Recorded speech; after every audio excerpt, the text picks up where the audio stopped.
மதுரையில் அரசு பள்ளியில் மரத்தடியில் அமர்ந்து படித்த மாணவர்கள் மீது மரம் விழுந்ததில் 16 மாணவர்கள் காயமடைந்திருக்கிறார்கள். இது சார்ந்த கூடுதல் விவரங்களை நம்முடைய செய்தியாளர் வெற்றியிடம் கேட்கலாம். வெற்றி, மரத்தடியில் அமர்ந்து மாணவர்கள் ஏன் படிக்கக்கூடிய சூழல் இருந்தது? என்ன நடந்தது? முதற்கட்ட விவரம்.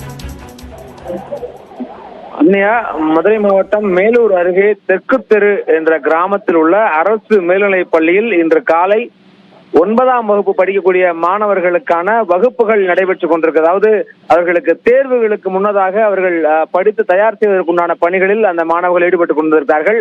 அப்போது அங்க இருக்கக்கூடிய பழைய மரம் ஒன்று காற்றடித்ததில் வெட்டோடு சாய்ந்து விழுந்திருக்கிறது. மரம் சாய்ந்ததை அறிந்து உடனடியாக சுதாரித்து மாணவர்கள் அலறி அடித்து ஓட்டம் பிடித்திருக்கிறார்கள். அந்த தருணத்தில் 16 பேருக்கு காயம் ஏற்பட்டிருக்கிறது. அதாவது 13 மாணவிகள், 3 மாணவர்கள் என மொத்தம் 16 பேருக்கு காயம் ஏற்பட்டிருக்கு. லேசான காயம் என்றுதான் தற்போது வரைக்கும் மருத்துவமனை தரப்பிலும் தகவல் தெரிவிக்கப்படுகிறது. தெற்கு தெரு ஆரம்ப சுகாதார நிலையத்தில் முதலுதவி சிகிச்சை அளிக்கப்பட்ட நிலையில் உடனடியாக அவர்கள் அனைவரும் மதுரை அரசு ராஜாஜி மருத்துவமனைக்கு மேல் சிகிச்சைக்கு அனுப்பப்பட்டிருக்கிறார்.